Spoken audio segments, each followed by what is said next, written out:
Hey, it's Chuggy here, and I'm out for a ride on my electric unicycle going through a little bit of extreme terrain there.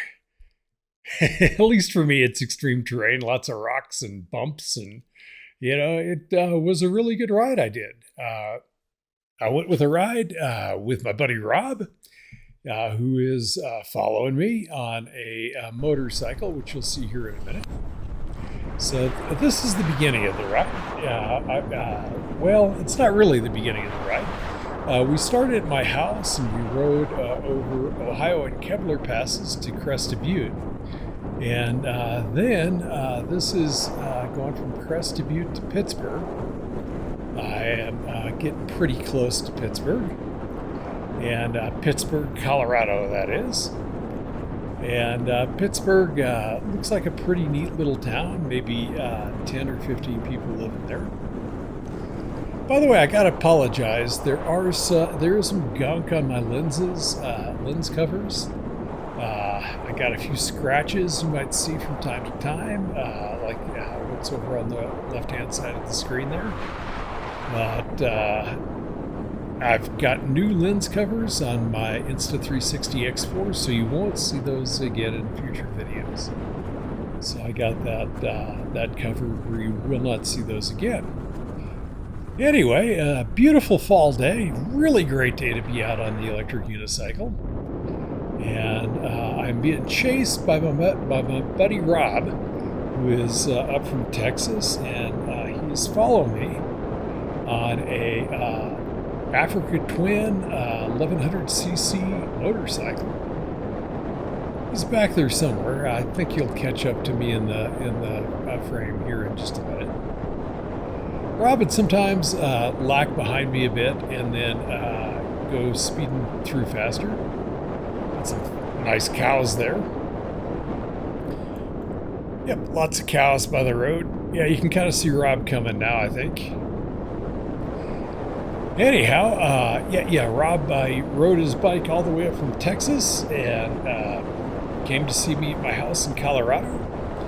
And I took him on this nice fun ride where we went over Kebeler, Ohio, Paradise, and Schofield passes. And this, once again, will show the Paradise Pass and Schofield Pass, which is more interesting because I've already done a bunch of Ohio and Kebeler Pass videos. This is my first time to do a video of Paradise and Schofield. Yeah, here comes Rob. Catching up to me there.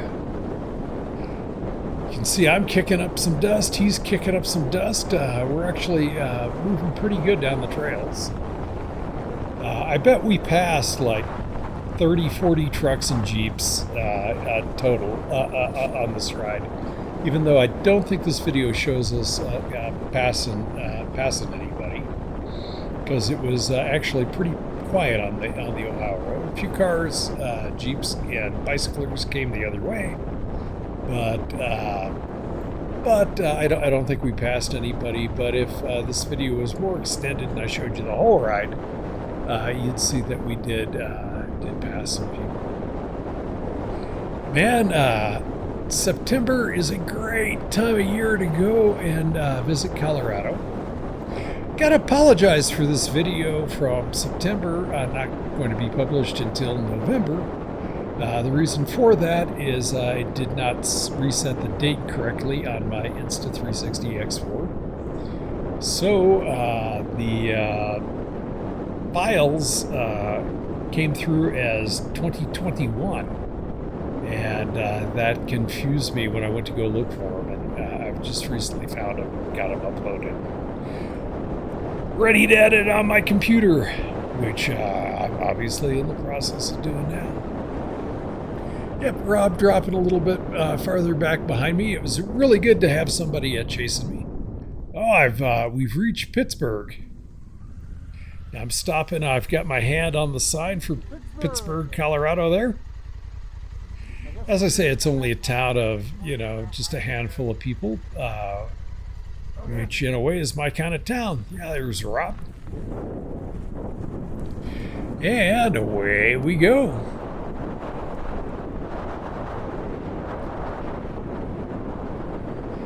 Yep, we're still on two-wheel drive road here, so we can go pretty quick. Yeah, I feel like I'm hauling some butt there. Oh, by the way, I'm on the Veteran Oryx. This is maybe my second or third ride on the thing. You know, just kind of still getting the hang of it, but man, that big knobby tire on the Oryx is really nice for loose dirt road. And the 23-inch circumference of it gives you a lot of confidence. So far, I really like the Oryx. I also have an Apex that I ride a lot, but the Apex is good to go over Ohio and Kebeler, go to Crested Butte and come back. The Apex does not have the battery to continue on to do a ride like this. And in a way, I kind of like the suspension on the Oryx for a longer ride like this too. The suspension is nice and cushy for me on the Oryx. The Apex, the suspension is stiff and playful and really fun. The Apex is good for doing a lot of jumps. I really like the Apex in the skate park a lot better than I do the Oryx. It's also a lighter wheel, which makes it nice for the skate park. But the Oryx here is really good with loose, gravelly, muddy kind of stuff because it has the deepest knobs that I've seen on any EUC yet. So it gives you traction when other wheels may not give you the same kind of traction. And it's stable. As you see, I'm really moving out pretty good for a dirt road like this. See Rob behind me there. And the Oryx is just a hell of a lot of fun to ride, man. And the range, man, it just leads to lots and lots of exploration. Here's a few bumps. Yep, slowing up. Can't see what's out in front of me because I'm just watching the video. Yep, lots of beautiful aspens in bloom. Man, I dig living up here in Colorado. It's such a good place for doing the unicycle riding. Like I've ridden a lot in the city, but in the city, the cars and stuff, they go faster than you do, to whereas on bumpy, narrow dirt roads like this, not only can I keep up with traffic, I can really exceed the speed of traffic on roads like this. Panning back to see Rob again. Oh, going through some water. Watch Rob go through the puddle. Yep. Once again, that deep knobby tire, it's good. Gives you confidence to go through muddy, wet spots like that.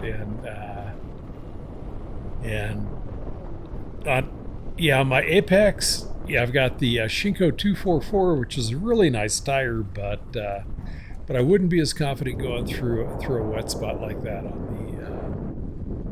on the Apex as I am the Oryx. By the way, I do plan to go ahead and put some spikes in the wheel of both wheels probably, and do some winter riding on the snow. Well, there goes another bike passing us. It's good to see other people up on the road. That was the kind of bike you'd expect to see on a road like this. It was like a maybe 100, 200cc bike. Rob's back there on an 1100cc bike, which is by far the biggest bike we saw up on this GP kind of terrain we're about to get into. And so he had the biggest bike on the road, and in a way, I guess I had the smallest bike on the road, or it's not really a bike, but in the Oryx. I really love the joy I see from other people when I pass them on the Oryx too. They're like, "Whoa, that's cool! That's something new. I haven't seen anybody up here on the Jeep trails riding something like that." Yeah, and Yeah, I get a lot of people really like fist pumping and you know, super excited to see me riding around Colorado on this thing. And by the way, I have not seen anybody else in the Gunnison Valley riding a electric unicycle. I've been up here since February, and I rode all summer, and I drive to town a lot. And, you know, I ride a lot of dirt trails and stuff, and I ride back and forth to town on occasion too. Oh, it's 22 miles into town and 22 miles back, which again is a ride I cannot make on the Apex. Maybe I could make it, you know, if I really cut my speed, but you know, it's a 40-mile-an-hour paved road for me from my house into town. And the Oryx, you know, I can open it up both ways and just let it rip, and you know, do like 50 miles an hour on that paved part, you know, in and out of town, just like the cars are going. Whereas on the Apex, if I do that, it'll run out of battery. It won't make it. I run out of bars before I get back. So the Oryx is really nice that way. I also got a dirt bike this year. I got a, before I go into that, right here I'm passing the sign that says 4x4s only past this point. So I am on a 1x1, and Rob is on a rear-wheel drive bike, and so yeah, we're getting into the four-wheel drive only stuff.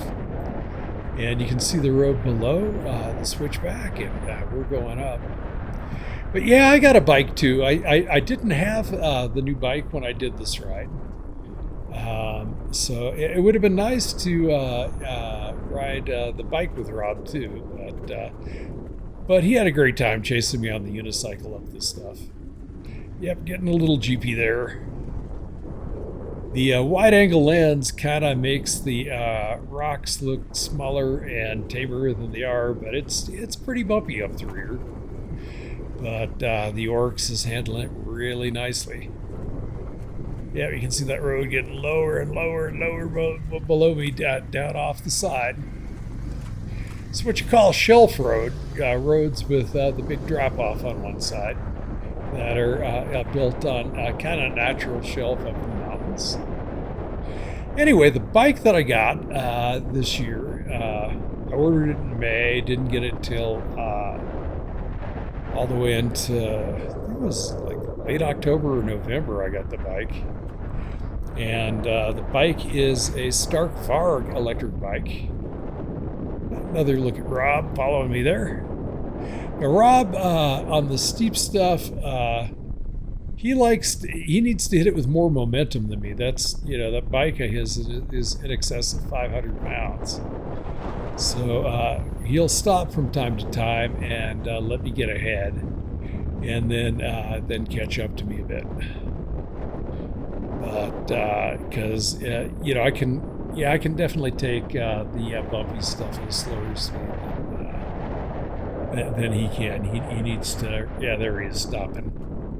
Let me get ahead for a little bit, watching the scenery. But anyway, the bike that I got this year is a Stark Varg. And the Stark Varg is very, very fast. It's fun. It did take them forever to get me a Stark Varg. Two were destroyed in shipping. And then the one that I got is not to specifications of what I ordered, and they got a bunch of parts for me to put on it. And I had it assembled in Grand Junction, because I don't have I don't have a garage. I kind of can do a little bit of assembly on the porch, but you know, I didn't even know how to get it out of the truck and everything. You know, with just me and my wife. You know, the crate. So yeah, at any rate, yeah, I had them assemble it, and yeah, they screwed up the assembly royally. There were strip bolts, missing bolts, loose bolts, and with the strip bolts, I can't even take the thing apart and put the rest of the parts on it that Stark sent me to put it together. Anyhow, it's kind of frustrating, the Stark Varg, a little bit, but when I'm riding it, it is a fun bike. It rips and zips, and goes up a terrain like this a lot faster than I can go on my Oryx Unicycle. Yeah, saying hi to somebody coming past me, and I think that was a Range Rover there. And it's really nice on the Unicycle. It's easy to get around people. I'm waving at Rob down below. That's him coming up the hill. And yeah, he's a good ways behind me now. So, yep. Anyway, back to the Stark Varg. I tried to do the same loop that I'm doing right now on the Varg, and its range is not very good because I couldn't make this loop. This whole loop I do is about 65 miles, but there is many thousands of feet of elevation gain and loss. I mean, just between the town of Crested Butte and the top of this pass is more than 2,000 feet elevation change. And plus, I'm going over Ohio and Kebeler passes back to my house. And there's pretty good elevation gain and loss from the main road up to my house. So, yeah, I would say that there's got to be more than like probably 7,000, 8,000, 9,000 feet of elevation change that I do on this ride, which is a heck of a lot. And by the way, I've done this twice now. This was the first time I did it. I did it again without Rob a few weeks later. I didn't film that ride. And on that ride, there was snow in spots and some deep mud in spots. And I did wind up wiping out once. But this day was nice and dry and good weather, and everything went smooth.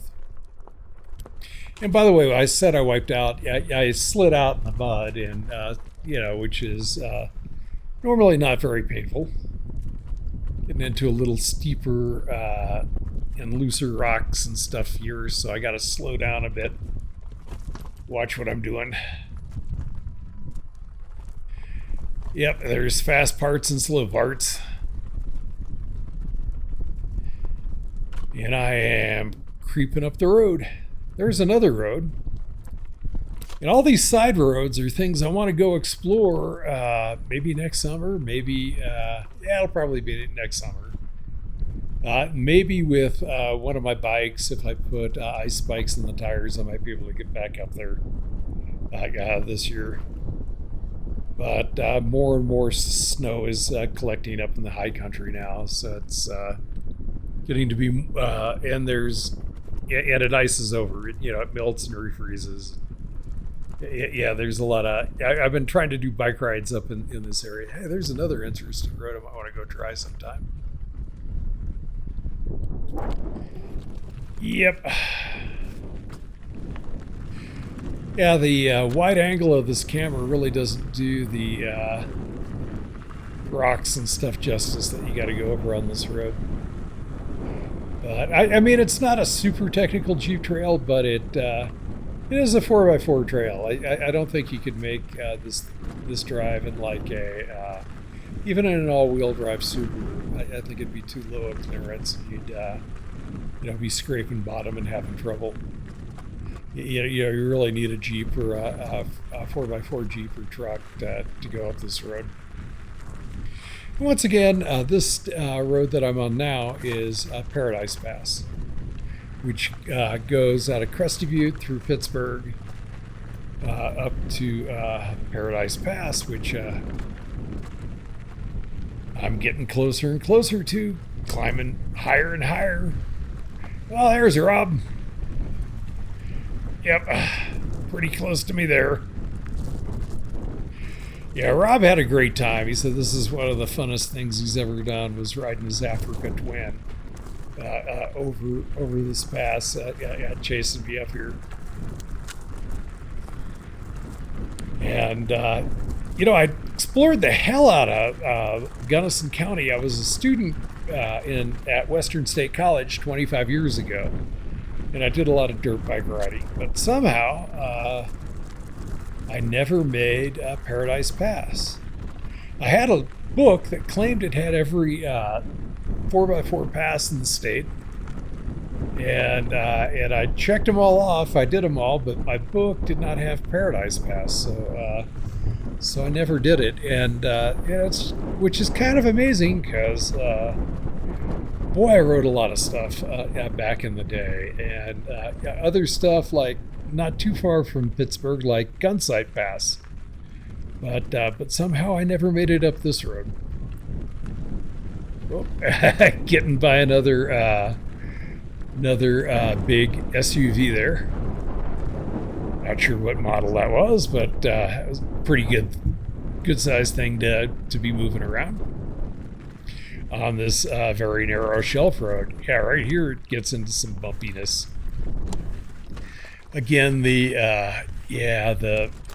wide angleness doesn't do it justice, but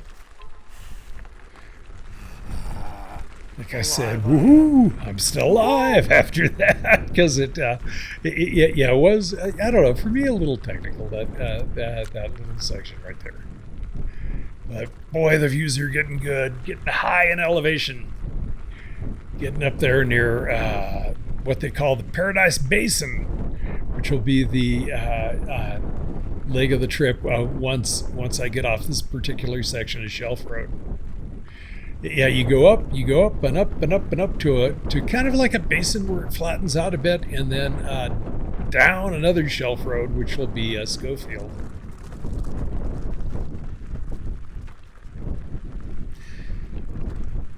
Yeah, this was really a tremendous day. I am in a t-shirt, going up here, and it's above 11,000 feet where this road peaks out. And, to be on a wheel in a t-shirt at that kind of elevation, it's got to be a pretty nice day. Even though my armor and elbow pads and everything do provide some thermal insulation. A lot of times I went riding as a student. I'd get out of lab and go up and hit the Continental Divide at 11,000, 12,000 feet and stuff, and take sunset pictures, and then move my way back into town. And doing that, I often found myself like freezing on the way down because I had to get in the habit of packing more clothes with me than I need. But this whole day, it was very much sunset by the time we got back, and it was getting a little chilly, but it's really nice day. Not a bad day to be out doing this kind of stuff. Yep, and here I am in the Paradise Basin, and I've pretty much reached Paradise Pass. So I'm stopping at the top of the pass, turning off the unicycle. Yeah, there's the sign. Paradise Pass over 11,000 feet. And the high rarefied air of Colorado. And Rob's still behind me somewhere. So I'm going to sit down and take a little break and wait for Rob to catch up with me. Yep. And Rob has caught up with me. So I'm on the back side of that Paradise Pass sign. And headed down the other side. There's Rob. Yeah, it's a couple miles before the road connects on up to Schofield. Schofield comes on in from the right-hand side of me when I get to it here in a couple miles. But yeah, this descent up high was a little bit technical. Actually, I said that I wasn't passing any Jeeps or whatever in this video. I actually do pass a Jeep, but you know, pretty close to the top here. But the way I edited it, you know, you kind of see me go off road, and you don't really see the Jeep that I pass, I don't think. But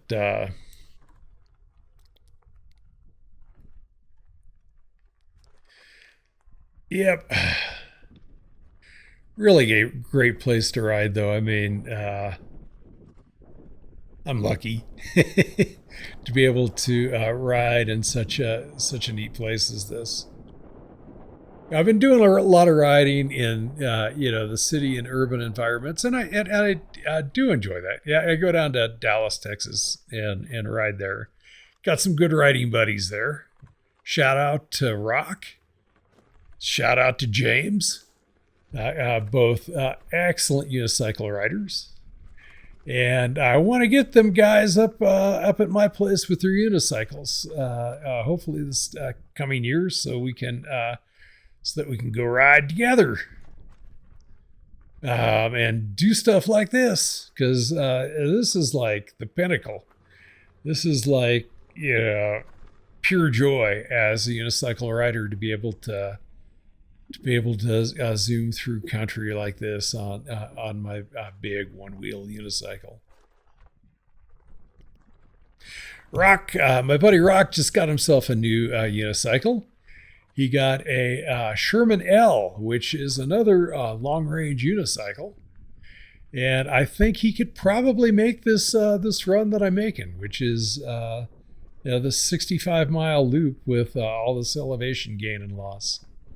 It's another one that'll go a long way on a charge. So I think he can do this kind of thing too.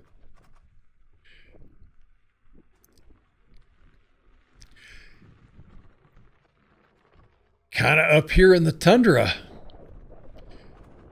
It's really nice. Yeah, on my second ride, it was coming down this side that I got into. That I got into a lot of the snow and the mud. There was just this long section of mud somewhere probably pretty close to where I'm at, where I think snow had drifted and it melted out, and yeah, it just turned the road into total slosh. And yeah, I wiped out and had to ride my bike, walk my bike a little bit. There I was crossing some water. That's always fun. Always a little bit nervous, but you know, crossing a little bit of a stream there. Little mud there.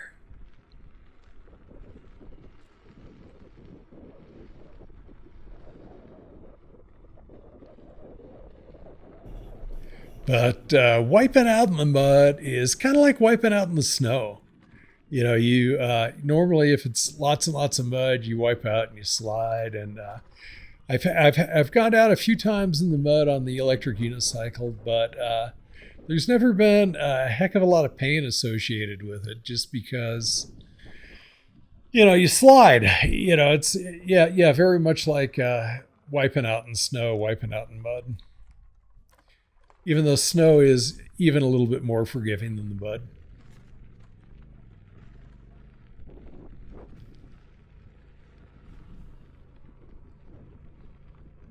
So this road that I'm on now, yeah, I think I don't know if I've hit Schofield yet. But Schofield from Paradise, or from, you know, the intersection of this road, it goes down through the town of Gothic. And this video doesn't quite make it all the way to Gothic, but it goes down a ways. But Gothic, they have the Colorado laboratories for research there. Natural laboratories, I think is what they call it, where they do a lot of, you know, mountain testing and research. It's pretty cool.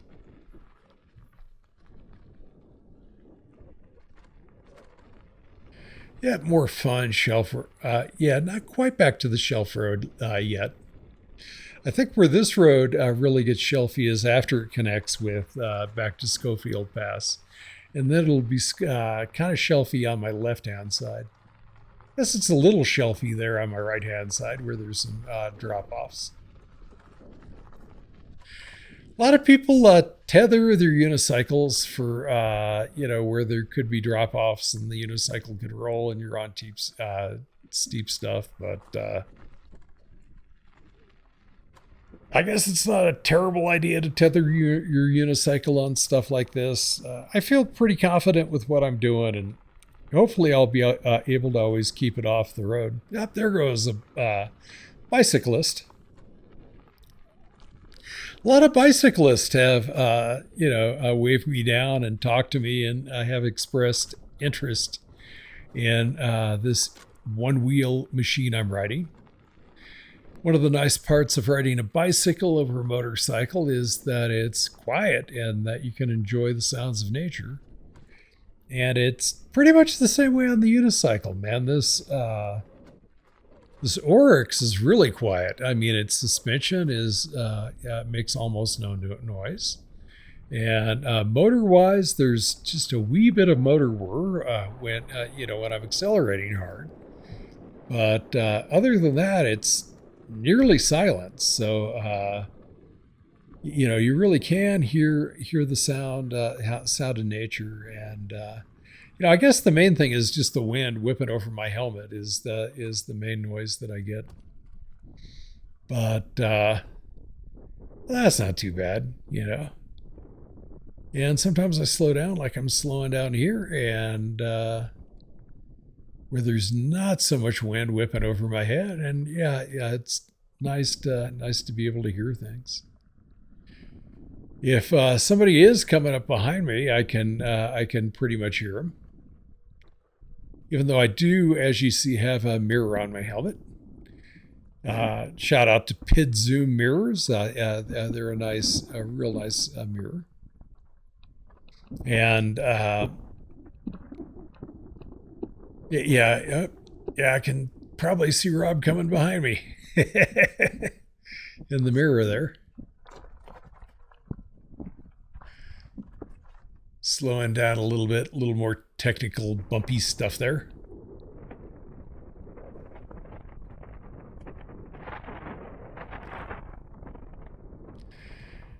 I've had this Fox helmet for a few years now.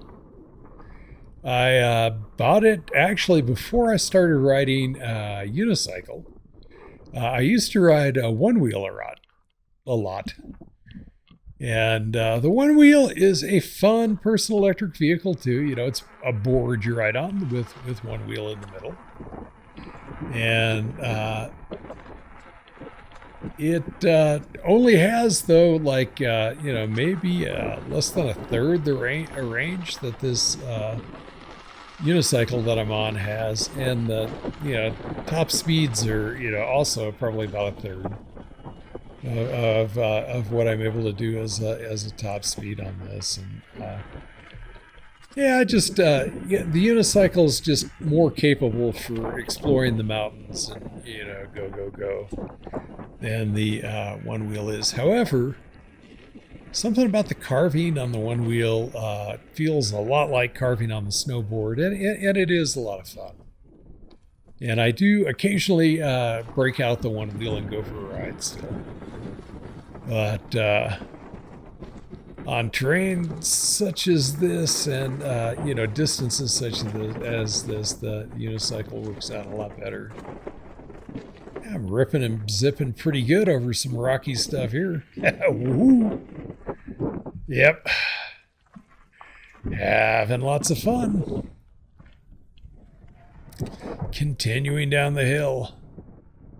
I must be on Schofield by now. I didn't quite catch where we came into it. And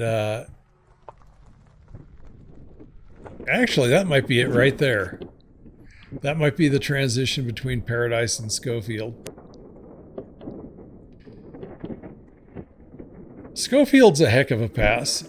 Waving at the road grader. I had an issue with the road grader a few weeks before this. I was riding over Ohio Pass, and the road grader was grading the road. And he had a big pile of dirt, and I got behind him and needed to pass him. And I had to hop over the big pile of dirt that where he was grading, and that took me out. Hit the ground on that one. You know, I think it's good to hit the ground every once in a while, though. It keeps you used to hitting the ground. And I mean, you know, if you're used to hitting the ground, you do the right things with your body. You don't stick out your arms the wrong way. You tuck them in and you roll. And, you know, and as I get older, I think it is important to hit the ground every once in a while. And you know, keep those reflexes of how to hit the ground and roll and not hurt yourself fresh. Yeah, I'd say I hit the ground a couple times a month on average. And you know, on the unicycle it's good because, you know, I'm all padded up and ready to hit the ground. I'm wearing Liet knee braces rather than just the knee pads. I think the knee braces are a bit better. And I'm wearing padded shorts. And I'm wearing pretty good boots that have like steel shanks in them. So if you get run over, your foot doesn't get crushed. So this is Schofield. And when I was 16 years old, my dad wiped out on Schofield on his mountain bike. Way back when I was 16 years old, that was before mountain bikes had suspension. So he was on both a hard front fork and hard tail. And I think he got bounced around and turned sideways and high-sided and came off his bike. And he got really beat up. He broke some ribs. He broke a collarbone. But yeah, probably right in through here somewhere is where Dad wiped out somewhere coming down the mountain on his bike. But he got back on the bike, and he made it back down below, closer to Gothic, where we were camped. And I was fishing, and he came in and told me he was hurt. So I had to take him to the hospital in Gunnison, and they found out about the collarbone and everything, you know, being messed up, and that was a pretty big one for Dad. He was hurt for quite a while, but that was the first time Dad ever went to the hospital. Remember, he was 16. He sent me into the liquor store to get liquor for him, and then I had to drive all the way back to Texas with that. Yeah, he was, with his collarbone and everything messed up. He couldn't drive. So, that kind of ended our Colorado trip that year. Definitely shelf roadie here, Schofield Pass. Schofield's a pretty good one. If you go the other direction on Schofield, if I would have, I made a right turn. Actually, yeah. Let's see, is that right? Yeah, I made a right turn onto Schofield. If I'd have made a left, it's even a lot more technical than this part. This part's, kind of technical, but going the other way is something called the Devil's Punch Bowl. I've done that on dirt bike like back 25 years ago, and it was, I did that as a new dirt biker 25 years ago, and it was a lot. Pretty technical. Hopefully, I might get my dirt bike skills up next year to do it during the summer.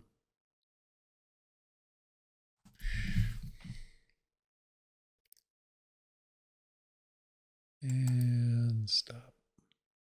Chuggy out. Thanks for watching my video.